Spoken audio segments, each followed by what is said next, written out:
25वां पारा, क्या फिसा 25वां पारा, कुल ला अस्अलुकुम अलैहि अजरन इल्लल मवद्दता फिल कुर्बा।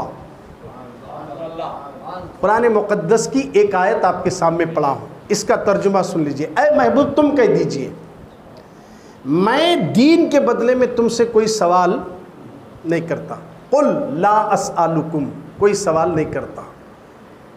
अलैहि अजरन, तुमसे कोई अजर नहीं लेता। मतलब नबी के आने से दीन मिला, इस्लाम मिला, बुत परस्ती का नशा नबी ने उतार कर खुदा की मोहब्बत का नशा चढ़ाया। बच्ची पैदा हुई तो जिंदा दफन करते थे, मोहम्मद के आने से बच्चियों की कदर मालूम हुई। बेटी जिस घर में अरब में पैदा हुई तो मनूस और नहूसत समझकर उसे जिंदा दफन करते थे, मगर नबी का दीन आया, मोहम्मद आए, मोहम्मद के दीन लाने से आज हमारे घरों में बच्चियां भी महफूज है। नबी के आने से दीन मिला, नबी के आने से इस्लाम मिला, नबी के आने से माँ बाप का एहतराम मिला, नबी के आने से जीने का सलीका मिला, मोहम्मद के आने से चलने का तरीका मिला, मोहम्मद के आने से एक औरत मर्द के निकाह की चीजें में बताई गई। एक नबी के आने से माँ बाप का एहतराम कैसे करना ये हमें पता चला, पड़ोसियों से कैसा सलूक करना नबी के दीन के आने से मिला है। पत्ते खेलना, जुआ खेलना, शराब पीना, ये सारी बुराइयों को सरकार ने खत्म करके मोहब्बत और अमन का माहौल अरब की जमीन पर पैदा कर दिया। इसका असर अरब में पड़ता रहा और अरब से यमन में पड़ा, शाम में पड़ा, मिस्र में पड़ा, इराक में पड़ा, पूरी दुनिया के कोने कोने में इस्लाम बड़ी तेजी से फैला और जहां जहां इस्लाम गया है वहां नफरतें मिटती गई, मोहब्बत बढ़ती चले गई, नफरतें मिटती गई, मोहब्बत बढ़ती चले गई। अल्लाह ने लोगों के दिलों के अंदर जो नफरतें थी मोहम्मद, उनके दिल जो पत्थर से ज्यादा मजबूत थे, मोहम्मद के नाम की बरकत से नरम बना दिया और सब मोहब्बत वाले बन गए। सब कुछ नबी के आने से मिला, जो कुछ मिला नबी के आने से मिला। नबी ना आते तो पता नहीं अरब का क्या होता, हमारा क्या होता। इसलिए साहबा ने सोचा चलो हम नबी को कुछ दिए नहीं, नबी ने हमें बहुत कुछ दिया, कुछ माल ले जाएंगे, कुछ पैसा ले जाएंगे, कुछ दिरहम ले जाएंगे, कुछ दिनार ले जाएंगे, कुछ सोना ले जाएंगे। ये साहबा सोच को अपनी तरफ से हुजूर के पास ला रहे थे, अल्लाह देख रहा था। क्या कर रहे हैं ये मेरे नबी के साहबा, नबी को देंगे? अरे ये नबी तो वो है अगर इशारा करे तो पहाड़ सोने का बनकर चले। क्या दोगे मेरे नबी को? और ये सिर्फ नबी नहीं, नबियों का नबी, सारे रसूलों का भी रसूल है, सारी अल्लाह अकबर। साहबा सोचकर अपनी तरफ से आ रहे हैं, दिरम दिनार पैसा सोना चांदी लेकर हुजूर आने से। बोलते ना एक महल्ला पूरा बिगड़ा हुआ था, शराबियाँ थे, झगड़े चलते थे, जानियाँ थे, जिना होता था, झगड़े होते थे, खून खराबा होता था। ये मौलाना जब से आए पूरा महल्ला सुधर गया, मौलाना के आने से घर घर में अच्छा हो गया माहौल। अब मौलाना को हमें क्या भी नहीं दिया, कुछ तो देंगे बोल के आता नहीं दिल में। वैसा साहबा सोच के हुजूर के पास ला रहे हैं। उधर साहबा क्या कर रहे सो अल्लाह देख रहा है। इधर सरकार की बारगाह में आए, उधर जिब्रील अलैहिस्सलाम हुजूर के पास आए। इन्हों दीन के बदले में क्या कि देना चाह रही सरकार, इनसे कहो कि नबी लेता नहीं देने के लिए आता है। अब साहबा बोले या रसूलल्लाह आपने तो हमें सब कुछ दिया, सोचो जरा हमारे नबी हम तक इस्लाम पहुंचाने के लिए पत्थरों के मार खाए, कांटे बिछाए गए, बर्दाश्त कर लिए। लोगों ने रसूलुल्लाह को पागल कहा, हुजूर बर्दाश्त कर लिए। ताइफ के बाजार में हुजूर अलैहिस्सलाम आए थे अच्छा काम करने के लिए, पत्थरों से स्वागत किया गया। मेरे नबी ने हम तक दीन फैलाने के लिए मुसीबतों को बर्दाश्त करे।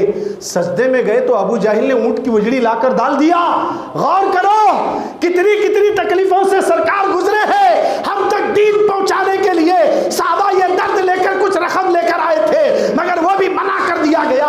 मोहम्मद लेने नहीं आता, मोहम्मद देने के लिए आता है। अगर तुम मुझे कुछ देना चाहते हो, अगर कुछ मुझे देना चाहते हो, इल्लल मवद्दता फिल कुर्बा, मेरे घर वालों से मोहब्बत करो, मेरे खानदान वालों से मोहब्बत करो, मेरी अहले बैत से मोहब्बत करो, मेरी आल से मोहब्बत करो, मेरी अहले बैत से मोहब्बत करो। शान अहले बैत सुनो, शान अहले बैत सुनो, अजमत अहले बैत सुनो। अब साहबा सुनने के बाद कहने लगे, आका आपकी अहले बैत कौन है, आपके खुराबातदार कौन है, ये तो बता दीजिए ताकि हम उन पर भी मर मिटेंगे। आप पर तो फिदा होते ही हैं, उन पर भी जान फिदा कर देंगे। आका उनके नाम तो बता दो। मेरे नबी ने कहा, अली है, फातिमा है, हसन है, हुसैन है, और जो इनकी औलाद होगी, जो इनसे मोहब्बत किया उसने मोहम्मद से मोहब्बत किया, और जिसने मोहम्मद से मोहब्बत किया वो अल्लाह से मोहब्बत किया। लो, बात खत्म हो गई। हुसैन से मोहब्बत करने की शर्त नबी नहीं लगाए, अल्लाह लगा रहा है। अल्लाह लगा दिया। हो किधर जा रहे हो, डायरेक्ट आने वालों, आले रसूल भी ज़रूरी है। अगर हुसैन को कट करे, गौस को कट करे, अहले बैत को कट करे, तो फिर अल्लाह तुम्हें कट कर देगा।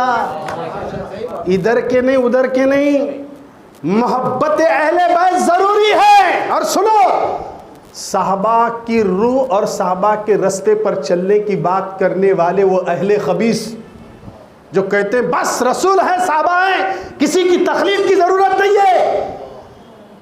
क्या पढ़े हैं समझ में नहीं आता, गुमराह होना रहता ऐसा भी हो जाता है।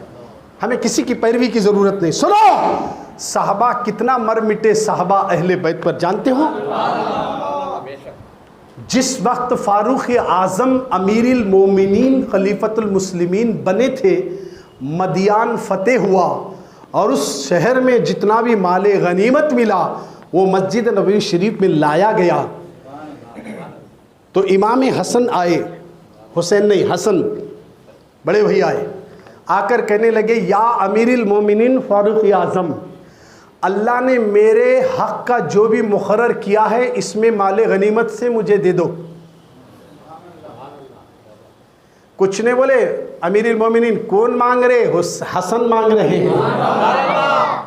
1000 दिरहम निकाल कर मौला हसन की झोली में डाल दिए, ये ले लीजिए आप। और उधर गए, फिर छोटे भैया आए इमाम हुसैन, अमीरुल मोमिनीन मेरा हिस्सा, बोले 1000 मजीद उनको भी दे दिए। उसके बाद वजीर आज़म, यानी हमारी और आपकी ज़ुबान में बोल रहा हूँ, वजीर आज़म है वो अमीरुल मोमिनीन, प्रधानमंत्री है जैसा आज हम बोल रहे ना, वो हमारी ज़ुबान में समझा रहा हूँ, इतने बड़े हैं। जब उनका बेटा आया, उधर अली का बेटा हसन आया, हुसैन आया, 1000 देकर भेजे उमर। अब जब अपना खुद का बेटा आया, बाबा मेरा हिस्सा, बोले 500 दिरहम दे दो इसे, बोले 500 दिरहम दे दो। बोले अब अब्दुल्ला, बोले उनके बेटे का नाम अब्दुल्ला, बोले बाबा मुझे 500, बोले वो हसन है जिसके बाप का नाम अली है, वो हुसैन है जिसकी माँ का नाम फातिमा है। तुम कहाँ से ये मर्तबा लाओगे बेटे? अहले बैत की मोहब्बत फारूक आज़म के दिल में देखो। तुम अली जैसा बाप नहीं ला सकते, फातिमा जैसी माँ नहीं ला सकते, ये फातिमा के जिगर के टुकड़े हैं। और जब ये बात अली तक पहुंची कि अली, उमर ने माले गनीमत में से ये हिस्सा आपके बच्चों को दिया, और इस तरीके के उन्होंने जुमले कहे, अली मुस्कुरा कर कहने लगे, मैंने मेरे नबी की जुबान से सुना है, उमर जन्नत का चिराग है, और जन्नत का चिराग है कह दिया। और जब जाकर फारूक आज़म से कहा गया, अली ने आपको जन्नत का चिराग कहा, तो हज़रत उमर फारूक उनसे मिलते हैं, मौला अली ये मोहब्बत अहले बैत की वजह से वो हदीस पाक सुना देते हैं। मैंने अपने नबी से सुना है। गौर करो लोगों, हज़रत उमर कितनी मोहब्बत करते थे हसन से, कितनी मोहब्बत करते थे हुसैन से। ऐसे कई वाक़ियात हैं, मैं थोड़ा थोड़ा बोलता हुआ जाऊंगा। अहले बैत ये नबी का घराना है। कौन सो तो भी एक किताब में आम फहम जो प्रिंट होकर आती ना, प्रेस से या कंप्यूटर से निकाला जाता आजकल, उन किताबों में मुफ्तियाँ फतवा दिए सो नहीं है। अल्लाह की किताब में है, इल्लल मवद्दत फिल खुरबा, मेरे घर वालों से मोहब्बत करो, मेरे घर वालों से मोहब्बत करो, ये कुरान बोल रहा। अब अगर कुरान के ख़िलाफ़ गए साला जन्नत में जाता क्या? यहाँ नमाज का जिक्र ही नहीं है, यहाँ नमाज का जिक्र नहीं है। कुल ला अस्अलुकुम अलैहि अजरन इल्लल मवद्दता, मुझे कुछ देने की ज़रूरत नहीं, मैं कुछ लेने नहीं आया, मैं तो सबको देने के लिए आया हूँ। अगर कुछ देना है तो मेरे घर वालों से मोहब्बत करो। अब इसके बाद जो हुजूर हदीसें बताए हैं, एक और हदीस सुन लीजिए।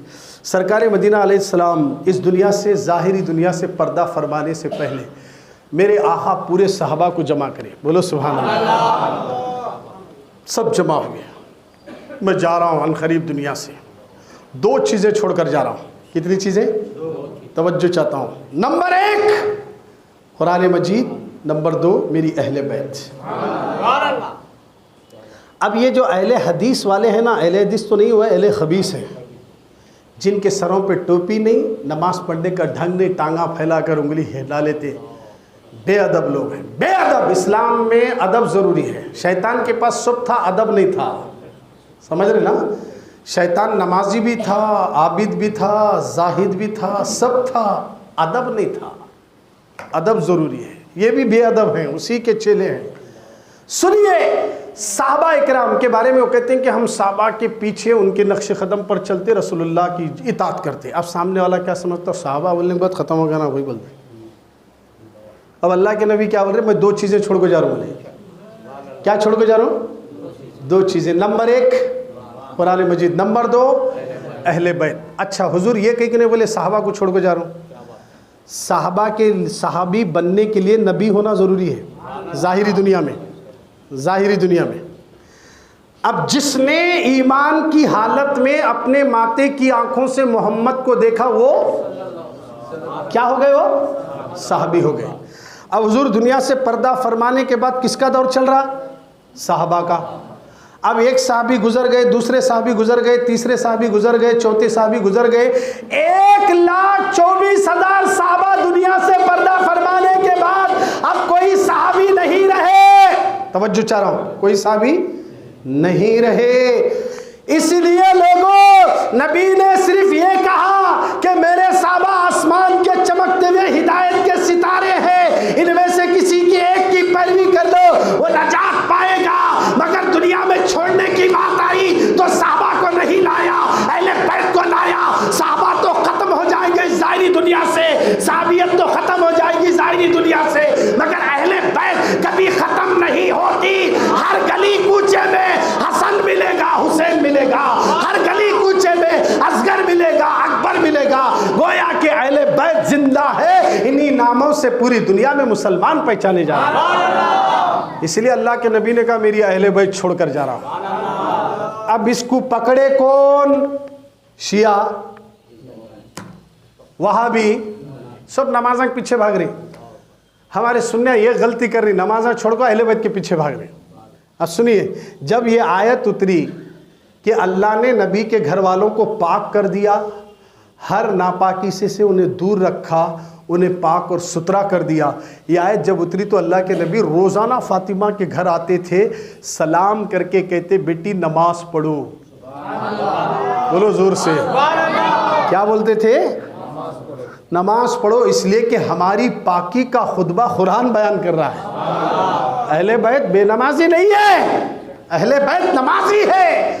और अहले बैत का मामला क्या है, सुनिए आगे बातें बहुत है। अहले बैत के बारे में बोलने के लिए एक जुमा काफ़ी नहीं है, इसलिए हम शुरू करें अभी से। हर जुमा में मुख्तसर बताया जाएगा अहले बैत की शान में। अल्लाह इनकी शान अगर हम बयान करें और आप सुनकर झूमेंगे ना, यही अदा पसंद आ गई तो 101% जन्नत में जाने का कन्फर्म है। अब वो कैसा बोले तो सुन लीजिए, वो भी सुन लीजिए। जब फातिमा सन्ने बलूग को पहुंची, हर घर में बेटी जब जवान होती है ना, फिक्र क्या होती माँ बाप को? शादी करना। अब रसूलुल्लाह के घर में खातून जन्नत के रिश्ते के लिए पहले अबू बकर रिश्ता भेजे। हुजूर मना करे, इस मामले में मैं नहीं बोलता, अबू बकर मेरा मौला बोलने वाला है। कैंसल रिश्ता बोले जैसा। फिर उमर भेजे, उमर को भी यही बोले नहीं, इस मामले में मैं नहीं, मेरा मौला बोलने वाला है। रिश्ता कैंसल। पूरे साहबा जो जो भेजना था ट्राई कर लिए, किसी के मुकद्दर में नहीं था। अब लास्ट में अबू बकर उमर बोले क्या भाई अब हमारे को तो नहीं मिला मौका, शायद इस मामले में अली एक बच्चे, जरा उनको जाको बोलेंगे तुम्हें फातिमा का हाथ मांग लो। अच्छी बात है। बल्कि उमर भी अबू बकर दोनों ढूंढ लेते गए तो हज़रत अली एक बाग में ठहरकर खजूरें तोड़ रहे थे। इन्हों दो आकर सलाम करे। मौला अली बोले वालेकुम अस्सलाम। क्या बात है? बोले हमने नबी से उनकी बेटी का हाथ मांगने गए थे मगर उन्होंने मना किया, हुक्म खुदा के मुंतज़िर हैं। सब ने कोशिश कर ली, एक आप ने करे, आप पूछ को देखो।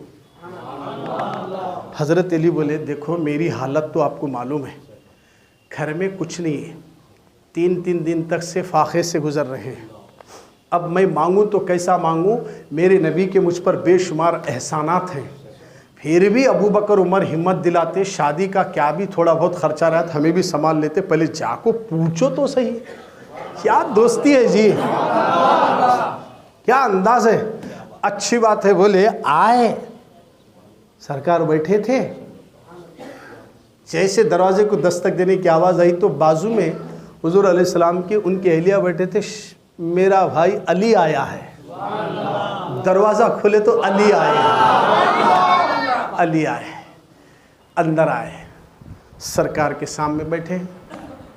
कुछ बोलते नहीं अली, कुछ बोलते नहीं। अब जैसा कि किसी बड़े पैसे वाले के पास काम करने वाला गया तो कैसा बैठता, ज़रा बोनस मांगना, पैसे मांगना, तनख्वाह मांगना, रहे सिर खुजाते, यूँ करते, ज़रा इधर करते, वो भले डायरेक्ट निगाह में निगाह डाल के नहीं बात करते। मौला अली की यही हालत है। वहाँ रिश्ता मांगने के वास्ते वहाँ से हिम्मत कर को आए, बोलने नहीं हो रहा, शर्मते शर्मते ज़मीन खुरोदते, कभी इधर देखते। हुजूर बोलते आखा मेरे माँ बाप आप पर फरमान, मैं फातिमा का हाथ मांगने के लिए आया। इतनी सी बात है, आप बैठिए, मैं फातिमा से पूछ ले क्या था। क्या बात है, सुभान अल्लाह। गए मेरे आका फातिमा से इजाज़त तलब करे। क्या ज़रूरत थी इजाज़त लेने की? क़यामत तक आने वाली बेटियों के बाप को नबी ने यह पैगाम दिया कि तुम अपनी मर्ज़ी का रिश्ता बेटी पर मत थोपो, पहले बेटी को भी मनाओ, बेटी का इरादा पूछो। फातिमा से नबी ने पूछकर क़यामत तक आने वाले बेटियों के बाप को ज़हन दे दिया। मेरे नबी अगर फैसला करते कौन इनकार कर सकता है? अल्लाह अकबर। आज हम एक दूसरे की जुबान बंद करने के लिए अमलियात कराते हैं। अमलियात क्या है? ये जादू टोना क्या है? ये पलीते क्या है? नबी के घर का झाड़ा हुआ कचरा है। अरे जब नबी ने अपनी बेटी से इजाजत लेकर बेटियों के बाप को बता दिया बेटी की मर्जी क्या है पहले पूछ ले, ताकि ये रिश्ता हमेशा कायम रह जाए। वरना ऐसा ना हो कि बेटी के दिल में है ही नहीं, तुम जबरदस्ती थोपे, वो मर्जी से जा रही है। खुदारा मुसलमानों, फातिमा मुस्कुराई, इशारा मिल गया, रिश्ता तय हुआ। लंबा वाक़या, शाक कट कर रहा हूँ। उसके बाद हुजूर क्या कहले, बिलाल को बुलाए, बिलाल इधर आओ। अब हज़रत अली गए, उमर को खुशखबरी सुनाए, मेरा रिश्ता तय हुआ, वो हुआ। बोले मेरे पास तो कुछ भी नहीं है। बोले खैर, हज़रत बिलाल को बुलाए, जाओ बाज़ार से जाकर खजूर लेकर आओ, बोले छुआरे लाओ। लाने गए, पूरे मदीने में ऐलान करो, सबको बुलाओ, बोले आज फातिमा का निकाह अली से होने जा रहा है। इधर सारा मजमा बैठा, हुजूर मुस्कुरा लेते बैठे। अचानक एक फरिश्ता आया। ये निकाह से पहले एक फरिश्ता आसमान से आया, उसने सलाम किया और उसके बाद कहा, या रसूल अल्लाह, अभी अभी मैं अर्श पे से आ रहा हूँ। ख़ास मैं वो हूँ जो अर्श को उठाने वाले मुवक्किल फरिश्तों में से मैं एक फरिश्ता हूँ। आसमानों में अभी अभी अल्लाह ने अली का निकाह फातिमा से कर दिया। ये खुशखबरी देने के लिए मैं अल्लाह से इजाज़त लेकर आया हूँ। और इस फरिश्ते का नाम मेरे नबी साहबा में बताते हैं, वो फरिश्ते का नाम है वस्ताइल। वो फरिश्ता कहता है 40,000 फरिश्तों को अर्श पे जमा किया गया और अली और फातिमा के निके का खुतबा आदम अलैहिस्सलाम पढ़े हैं। तवज्जो चाहता हूँ। उसके बाद अल्लाह ने कहा, ज़मीन के 5 हिस्से अली के महर में रखो, यानी अली को देने के लिए, और दारुगे रिजवान जन्नत के दरख्त को हिलाओ अली और फातिमा के निके के खुशी में। तो उन्होंने दरख्त को हिलाया तो इतने पत्ते गिरे, इतने पत्ते गिरे, इतने पत्ते गिरे। आका उन सारे पत्तों को एक एक फरिश्ते ने उठा लिया तवज्जो चाह रहा हूं, एक एक फरिश्ते को एक एक फरिश्ते ने उठा लिया और वो सारे फरिश्ते अपने हाथ में पत्ते लिए। आका उस पत्ते पे क्या नाम लिखा हुआ है? आका करीम सल्लल्लाहु अलैहि वसल्लम से वो फरिश्ता कहता, जिब्रील कहते हैं, वो फरिश्ते की बात खत्म होने के बाद जिब्रील कहते हैं आका वो पत्ते उठाए, हर पत्ते पर किसका नाम लिखा हुआ है? क़यामत का मैदान होगा आका, मैदान महशर में जब सारे लोग जमा होंगे तो ये जो पत्ते उठाए ना फरिश्ते, महशर के मैदान में घूमेंगे, फिरने के लिए निकलेंगे और जिसका नाम पत्ते पर है उसे पकड़कर जन्नत में ले जाएंगे। अब मेरे नबी के सामने जिब्रील ने कहा आका उस पत्ते पर उसका नाम है जो अहले बैत से मोहब्बत करेगा, उसका नाम वो पत्तों पे लिखा हुआ है। मैदान महशर में वो फरिश्ते मोहब्बत करने वाले अहले बैत को चाहने वालों को पकड़ पकड़ कर जन्नत में लेकर जाएंगे। हमारे लिए इतनी बड़ी खुशखबरी और आप सुभान अल्लाह इतना झूम जाना चाहिए। कितनी बड़ी खुशखबरी है। अहले बैत से मोहब्बत करने की दलील ये है जन्नत में जाना कंफर्म है, पक्का है। अहले बैत की शान देखो क्या है, ये बात आ गई है। मोहब्बत अहले बैत पे टॉपिक चल रही ना, शान अहले बैत क्या है तो सुन लीजिए। उनसे मोहब्बत करें तो फ़ायदा क्या है मोहब्बत करने वालों?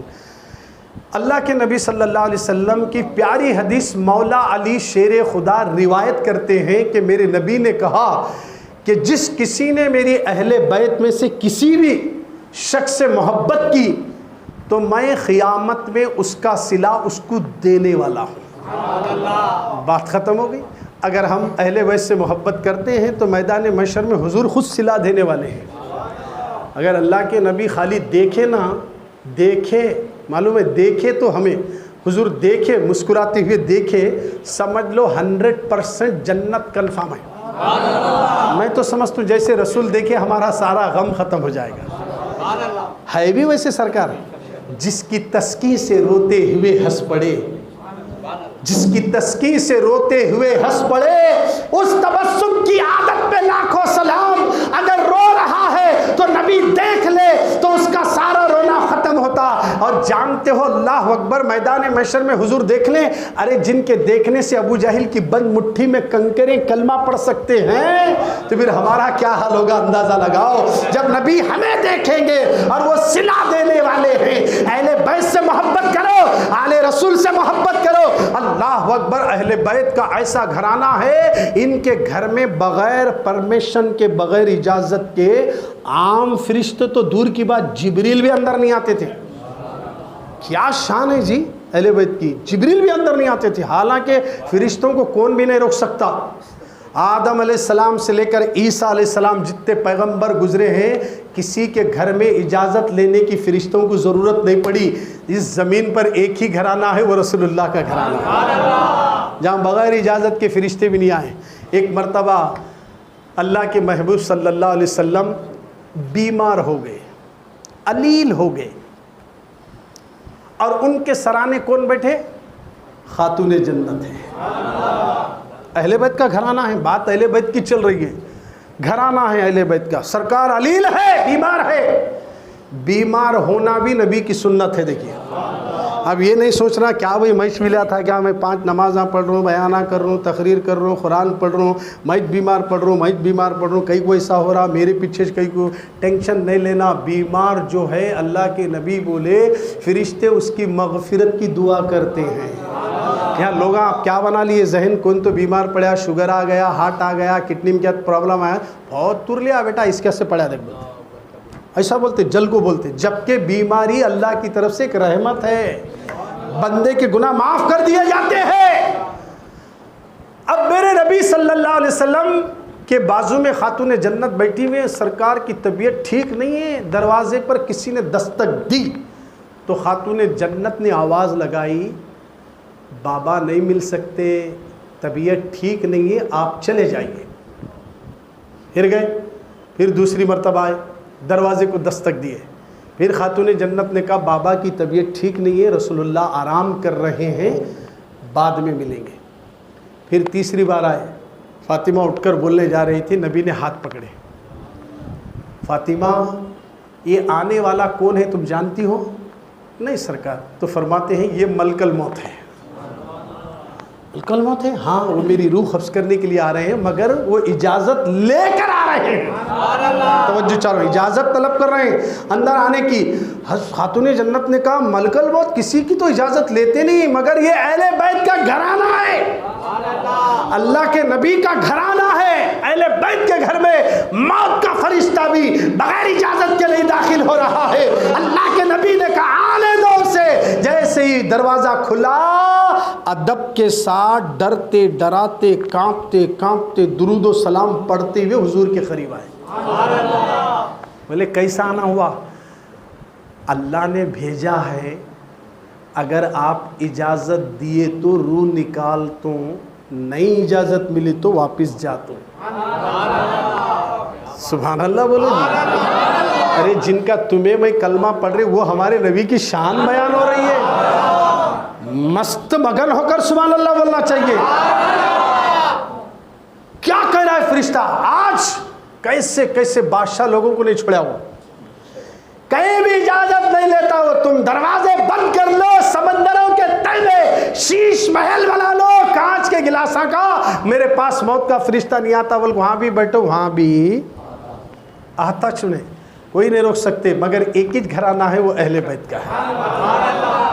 इजाजत दिए तो रूह निकाल तू, अल्लाह का यही हुक्म है, नहीं तो जा तू। अल्लाह के नबी बोले जो हुक्म खुदा है वही करो, मगर मुझे पहले मेरे सवालात के जवाब दो। तवज्जो चाह रहा हूँ, थोड़ी सी तवज्जो चाहता हूँ मुसलमानों, तवज्जो से सुनना। इस वक्त अल्लाह के नबी दुनिया से जाने वाले हैं, मेरे नबी के बदन से रूह निकलने वाली है। सरकार ने मलकल मौत से पूछा कि मैं तुमसे चंद सवाल करूंगा, उसके जवाब दो। रूह निकालते वक्त तकलीफ कितनी होती है? फरिश्ते ने कहा या रसूलल्लाह 70,000 तलवारों के जो झटके बदन पे लगते ना, उससे कई गुना ज्यादा दर्द रूह निकालते वक्त होता है। हुजूर की आंखों से आंसू निकले, तो क्या मेरी उम्मत को भी ऐसी ही तकलीफ होगी? मेरी उम्मत को भी ऐसी तकलीफ होगी? मलकल मौत ने कहा हाँ या रसूलल्लाह ऐसी ही तकलीफ होगी। तो हुजूर ने कहा नहीं, मैं मेरी रूह निकालने की इजाज़त नहीं देता। जाओ मेरे रब से पहले वादा लेकर आओ कि मेरी उम्मत की सारी मुसीबत मुझ पर आ जाए, मेरी उम्मत पर कोई मुसीबत ना आने पाए। अभी बात खत्म नहीं हुई, अल्लाह की तरफ से हुक्म होता है, ऐ हबीब आपकी उम्मत की जब रूह निकाली जाएगी, जैसा एक औरत आटे को गूंदने के बाद आटा रखी, उसमें बाल आया, तो जैसे आटे में से बाल निकला पता तक नहीं चला, ऐसी ही रूह आपकी उम्मत की निकाली जाएगी। अल्लाहु अकबर। उम्मत की फिक्र में रोने वाले, उम्मत की फिक्र में याद करके रोने वाले नबी ने अपने रब से मनवा लिया, मेरी उम्मत को तकलीफ नहीं होना, मेरा कलमा पढ़ने वालों को तकलीफ नहीं होना। आज ये उम्मत क्या कर रही है? दाढ़ियां निकाल कर गटर में फेंकने वालों, रात रात बैठकर मोबाइल देखने वालों, आज घरों के पास बैठकर चरस गांजा मारने वालों, हुक्का पीने वालों, जवान बच्चे सिगरेट नोशी कर रहे हैं, तंबाकू नोशी कर रहे हैं, क्या मुंह दिखाओगे नबी को? हमारा दर्द नबी को कितना है, उम्मत के लिए रो रहे हैं, और आज ये उम्मत क्या सिला दे रही है? मेरे नबी हमेशा अपनी उम्मत की फिक्र करते थे। जब बात नवासे की आई, आपकी उम्मत के लिए आपका नवासा शहीद कर दिया जाएगा, तो मेरे नबी ने कभी ये दुआ नहीं की ये बला टाल दी जाए। अरे इस्लाम को बचाने के लिए एक नवासा क्या, हजारों नवासे भी दे दे, मैं उसकी राह में कुर्बान कर दूंगा। हुसैन का सर कटाना हमारे लिए था, कासिम की जवानी लुटना हमारे लिए था, असगर के गले पर तीर चलना हमारे लिए था, अब्बास अलंबरदार का काटे हुए बाजू का कटना ये हमारे लिए था। आज मुसलमान अपने हाथों से शराब उठाने वालों, पत्ते खेलने वालों, जुब्बा खेलने वालों, लड़कियों को सताने वालों, नमाजों को छोड़ने वालों, कौन सी आओ सच्चे दिल से तौबा करो, आज के बाद मैं नमाज नहीं छोड़ूंगा, सब कुछ छोड़ूंगा, नमाज नहीं छोड़ूंगा। हुसैन तेरे सजदे की लाज रखते हुए जब तक दम में दम है, आने वाला नया साल एक नमाज भी नहीं छोड़ूंगा। वादा करो, अल्लाह हमारी मदद करने वाला है, अल्लाह हमारी मदद करने वाला है। तय करो, इरादा करो, अब आने वाला साल जो आएगा मौला एक सजदा भी नहीं छोड़ूंगा। नमाज के लिए सब छोड़ूंगा, बिस्तर छोड़ूंगा, बीवी छोड़ूंगा, माँ बाप छोड़ूंगा, घर बार सब छोड़ दूंगा। पहले सजदा, पहले सजदा, पहले सजदा। जिनको धोखे से कूफा बुलाया गया, जिनको बैठे बिठाए सताया गया, जिनकी गर्दन पे खंजर चलाया गया, उस मोहम्मद की इतरत पे लाखों सलाम। हम तक दीन फैलाने के लिए इतनी बड़ी कुर्बानियाँ दी है, और आज मस्जिद में 1 घंटा पहले आकर बैठने को तैयार नहीं, उनके नाना का जिक्र सुनने को तैयार नहीं। मैं पहले ही अर्ज कर चुका हूँ, सन 1445 हिजरी जिलहिज्जा का ये आखिरी महीना इस्लामी महीनों में से जा रहा है। अब आने वाला सन 1446 हिजरी आ रहा है। ये सन 1445 में से पीछे जाओ, 45 साल पीछे जाओ, तो आपको पता चलेगा जितना अदब 1400 हिजरी में मिलता था, अब वो 45 में अदब नहीं रहा। आज बच्चों के हाथ में स्मार्टफोन आए, सिगरेट आए, शराब के बोतल आए, इनकी कटिंग देखो, इनके ड्रेसिंग देखो, हाथों पे कुछ लिख लेना, गलों में चैन डाल लेना, अंग्रेजों जैसा यहूदी जैसी शक्ल बनाना। मेरे नबी को कितनी तकलीफ हो रही होगी। मेरे नबी फरमाते हैं, हर पीर और जुमेरात को मेरी उम्मत का अमाल नामा मेरे दरबार में पेश किया जाता है। अगर जब हमारा अमाल रायचूर से जा रहा है, उसमें सिर्फ शराब है, सिगरेट है, गुटखा है, मोबाइल है, रात भर नशे वाली चीजें मुब्तला रहे, पिक्चर देखते रहे, अब नबी देखेंगे तो कितनी तकलीफ होगी। मुसलमानों, अगर नबी को राजी करना है तो नमाजी बन जाओ, अहले बैत से मोहब्बत करने वाले बन जाओ। अब जहां जहां करबला का जिक्र होगा, कोई महफिल नहीं छोड़ना। आज से इरादा करना, हम जुमा में लेट ही आएंगे, मस्जिद में सबसे पहले आएंगे। आने वाले सन 1446 हिजरी माह मुहर्रमुल हराम, नए साल की तैयारी ऐसे करो। मौला पहले 5 नमाज भी नहीं पढ़ता था, अब मैं आने वाले साल में ये इरादा करता हूँ, कोई नमाज मेरी छूटने ना पाए। नमाज के लिए सब छोड़ो, नमाज मत छोड़ो। इसलिए नमाज के लिए, जिसने नमाज को छोड़ा सबके लिए, एक दिन सब तुझे छोड़ेंगे। खबर में कोई तेरा पुरसाने हाल नहीं होगा। उस वक्त खबर में नूर कहेगा, तू कौन है? मेरे साथ अंदर आने से मेरी खबर का अंधेरा दूर हो रहा है। वो नूर कहेगा, मैं तेरी नमाज हूँ। तूने मेरे लिए सबको छोड़ा था, तूने मेरे लिए नमाज के लिए सब छोड़ा था, नमाज को आता था। तूने मेरे लिए सबको छोड़ा, अब सब मिलकर तुझे छोड़े जा रहे हैं, मैं आ रहा हूँ। टेंशन लेना नहीं, डरना नहीं, आराम से सो जा। क़यामत तक तेरे साथ मोनिस व गमख्वार बनकर तेरे साथ रहूँगी। महशर के मैदान में तेरे साथ उठकर तेरे सर पर साया बनकर रहूँगी। पुल सिरात से जब जाने की बारी आई तो उसकी नमाज उसका हाथ पकड़ के जन्नत में ले जाएगी। और मेरे नबी ने ऐलान कर दिया, जन्नत की कुंजी नमाज है। अगर हम नमाज पढ़ते रहेंगे, ये कंफर्म है, अहले बैत की मोहब्बत और नमाज और जन्नत की चाबी, सीधा डायरेक्ट जन्नत के गेट करने जाएंगे तो वहाँ मौला अली अबू बकर रहेंगे। दाखिला तो जन्नत में होने वाला ही है। लोगों, आज से इरादा करो, अगली जुमा आने वाली, ज़्यादा से ज़्यादा तादाद में वक्त से पहले आकर आखिरत की तैयारी करो। ये जो नेकियां हैं ना, जमा हो रही है महशर के लिए, अब नहीं दिखती है, उस वक्त दिखने वाली है जब हमारे साथ कोई आने वाला नहीं। ऐसा जाना पड़ेगा, मर्सिडीज कार, BMW हो, कौन सी भी गाड़ी हो, फिरने वाले, एक दिन तुझे उसमें जाना है जहाँ जनाजा डोला रखा है, उसमें जाना है जिसमें पोस्टमार्टम किया गया, इसी लाशें भी गई। तेरे लिए स्पेशल डोला नहीं आता, वही डोला है जिसमें शराबी भी गया, उसमें जुआड़ी भी गया, उसमें जिसका सर फटा वो भी गया, सर कटा वो भी गया, जिसका ऑपरेशन हुआ वो भी गया।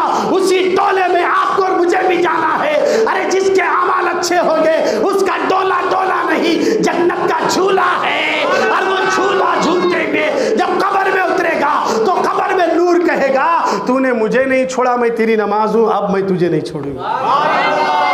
सबके लिए नमाजा छोड़े, दोस्त के लिए, क्रिकेट खेलने के लिए, IPL मैच देखने के लिए, वली में गुजारा, निके गुजारा, मगरिब गए, विशा गए, शादी खाने में पूरा मेंटेनेंस कर को सब अच्छे इंतजाम करे, नहीं बोल को नहीं, दोस्त लास्ट में हाथ में बुट्टा देता तुम्हारे। कुछ नहीं मिलता। बहुत अच्छा करे, नहीं बोल को नहीं, खा 1-2 चिकन पीसा वो ये खा, बोल खलाक बेचता करे।